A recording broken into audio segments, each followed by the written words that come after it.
Give us 3 words to describe yourself. 3 words to describe me. And you know what? It's again, I've been doing this for quite a bit of time. So I think the most important word I would say would start off from just hard working. I think at the end of the day, everything starts from your output, and it doesn't matter what industry you're in. So if there's one thing that I can say I can put my stamp up with anybody else is the amount of, is the fact that I'm willing to work hard, and the fact that I do work hard. Nice. The other thing I would say probably is family. I mean, my children are probably, I'm family oriented from that perspective. My children are probably, I don't think there's anything higher Nice. when it comes to them. On the totem pole. On the totem pole. I've tried to. I think I try to figure out, I try to see how you assess different things in your world and try to figure out, what would I put above this, or what would I put above this? What's the most important thing to you? But no, and it comes, I think it's probably stand for a lot of us. There's different people who probably would put that order in different ways. But for me, my children become as at the top. And the reason why they're at the top, because that's where I find my motivation to work hard.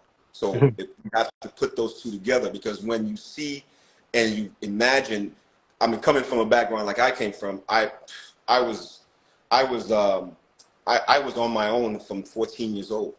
I had to go out and find my own way since I was 14 years old.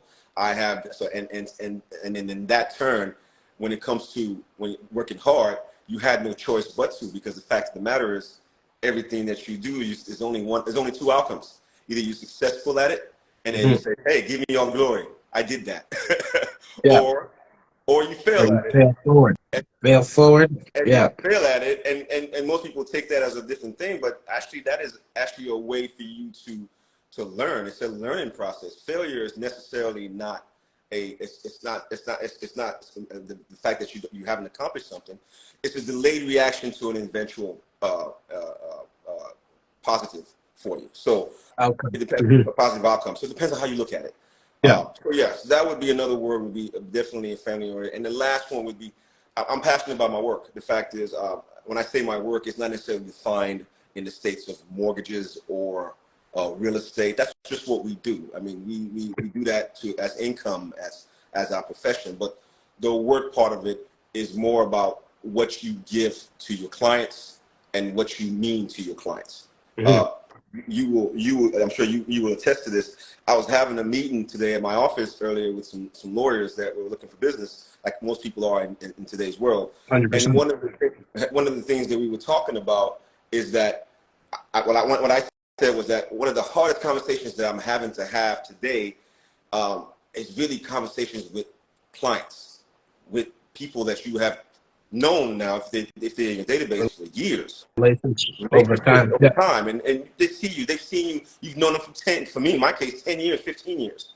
And then you're having to sit down with them and have a conversation with, yes, I know you want to be here, or you were here for the last 5 years, and then, but unfortunately, because of the times that we're in, and of something that's nothing that we've done, great difference. Unfortunately, this is where you are, and to see the look in their face to say, "Whew," they can't swallow that pill, right? It's like unbearable, and it's a tough conversation, because then the next question is there anything you can do? And that's where it becomes hard, because then that's a real conversation you're having with real people that have real things happening to them. So, I think that's, like I said, that third part would be more of that. It's just the work that we do. That's the work that we do, and being able to show compassion, guide, consult, advise, and come through for some of these people. In terms of, again, going back to you starting out 20 years ago, fresh in the game, not knowing what you didn't know, talk to us about that, how you built up the skill to win in this industry, right? Because it's a very challenging thing for new agents, whether it doesn't matter, whether it's a market's thriving or the market is contracting, right? What did you do specifically to kind of get your edge to win, like to see yourself, a success and to get that first deal? If you could think back to that time. Getting the first deal. Well, the thing is, I was definitely a sponge. I went out and sought out the knowledge of what, not even my peers, of people who were already in the business Mm-hmm. and who were doing things that I wanted to do. I remember, and I tell my agents the story on time when I first came into, not in the U.S. The U.S. was different. Here, when I first came in here to learn the Canadian market, I remember being one of the only agents who decided to get an office space inside of my brokerage. Okay. Nice. Because I saw the broker of record. He was in there. What I wanted to do was I said, okay, well, all right, I can keep. I call him up. Hey, you in the office? Yeah. I'm busy. I'll call you back. I said, well, I'm trying to learn everything I need to learn, and it's going to cost me X amount of dollars to hold this office space. But what better place to be if I wanted to learn everything that it takes to be as successful as that person? Yeah. And I did that because that allowed me now to be able to, whether I have a thought, it could be just a manifest in my head about, I had somebody to go to right there and there. No longer picking the phone up and he doesn't answer the phone. So I cut out everything I could cut out and went straight to the source. And I think in anything you do, you say from a conceptual point of view, I think information is success can be borrowed. You can borrow success. You can borrow failures and the brain. You can. You don't always have to make it. If you know somebody who's successful and have a formula and knows how to do it, there's nothing wrong with going to find out what that person is doing, how he's doing it, and try to see what you can do to be as what he's doing, because that blueprint or that formula is already there. I think sometimes we get so caught up in our own vanity about what we are capable of doing, or not one to ask, when really the old saying is always true: a closed mouth is never fed. If you have questions about 100% being successful, I can point to you a million successful people out there in the world that you can follow. You can call them. You can not call them, but you can find ways and read their stories and see what they did. Pick up a book, listen to somebody like a Brian Tracy, whatever it takes for you to get there. So that applies to agents as well. That applies to new realtors as well. Everybody has or knows somebody that's doing exactly what they want to do in their industry, because that's the reason why they want to do it.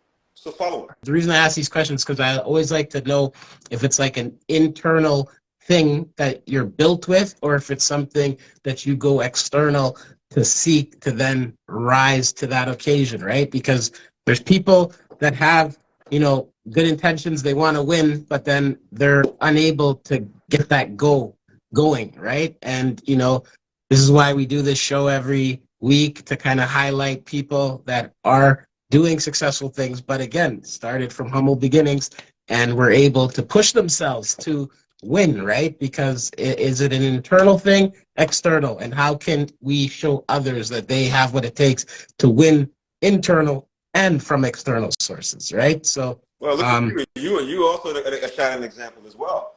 I know we've known each other for a while, and some of the things that you've done over the years, I got to tell you, that's kind of what the formula of success looks like. Having this show, having people on, and having this conversation, that is a blueprint that somebody that's in your office or anybody that's on this call can take. It doesn't matter how you get there. Nobody, and sometimes I say this, and some people look at it like, "What do you mean?" Even though all we really do is process. But nobody cares about the process, to be honest with you, because we know the process is there, but nobody cares about what the process is. Yeah. Right? But at the end of the day, it's all about getting there. So find out what the process is. Find out what you need to do. Tell yourself you're willing to do the work. Then do the work. So, and then you'll get to success. There's no guarantees of success, but actually, no, I'm lying, David. That is a guarantee of success. If you work hard, 100%. If the work you do what you're supposed to do, follow the right people, and get out there and shake the right hands, talk to the right people on live, whatever, DM the right person, and do that consistently. There's no reason for you not to be successful in anything that you do in life. Going through the process, new agents, where to hang their hat per se? Like, can you just give us some nuggets and some tips on what you have to say for people out there in terms of which network they decide to join, which person they choose to affiliate with, what they should be looking out for, kind of thing like this? Talk to us about that. I think with agents, new agents, or any agents in general, I think if your attitude is it's geared more about in a team-friendly situation or needing your performance to come from a team-friendly from a team or somebody else. Then you find groups that work as teams.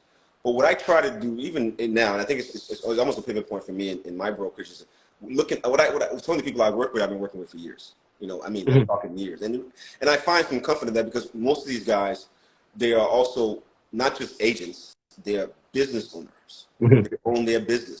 They run their business.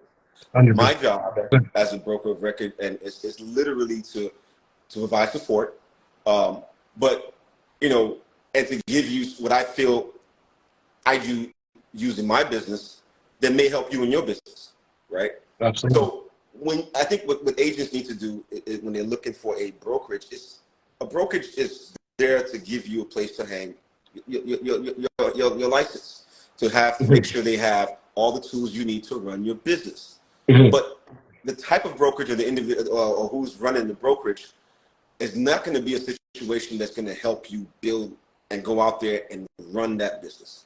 Remember, you're the CEO of your business if you're an agent. That's your mentality. Your mentality is what's going to allow you to be successful. As far as which particular brand, it could be any brand. It could be whatever. It could be a standalone. It could be a network. But where success comes from is when you join that organization, when you join that team, is that you're bringing what you're bringing to the table to enhance it. Because I can assure you that that's how you be successful. But I can assure you that the people that you're joining, that's what they expect of you. You know, so if you're an agent, don't go in there looking for a specific type of name, you know, color or name, you know, because those things are as good as they're worth. Because we're not in it. Most of our agents they're commissioned employees. We have staff, but then there's commissioned employees. You want somewhere that's going to give you access to that should be big thing. I want lenders. Give me access to lenders, you know, because that's the product. That's where you grab the product to sell. I want to be able to make sure that, you know, I have a decent whatever your pay is going to be. That's also important. But when you're starting off, pay shouldn't be the most important thing on your mind. No, not at all. If it is, you're going into this with the absolute business minded. 100% of zero. Guess what that number is? Zero, a big zero. If you don't have training, if you don't have mentors, if you don't have, and these training and mentors are, again, tools to help you build your business, but they don't build your business for you, right? So that's what you're looking for, you know, and what you want is somebody that's going to be able to sit down with you when you have those questions. Hey, here's the question. When you have scenarios, hey, I can help you with that. When you bring the business to the table, because that's what we do for a living. We work with agents. Agents bring the business to the table, or we bring our business. I don't know about you, but I still do my own business. You know, I'm still an agent as well. I'm in the same boat as you are, and obviously you try to scale the business and get it as much as possible. That's without conversation. That still happens. Yeah, but you still got to look after your business. Absolutely. Even now, so. If I'm having to look after my business, whatever level I'm doing that as, then a new agent coming to the door has to be the CEO of his own business, has to be responsible for his marketing, has to be responsible for his networking, has to be responsible for the success that it's going to take for him to last in this business for a long time. Where's the most favorite place in your home for yourself? Well, my most favorite place. Yeah. Interesting. my bed when it's time to lay it down. Your bed. Nice. Nice. And plan how to take over the world. Yeah, well, hey, that's an everyday plan. So you got to keep the rest before you can plan, right?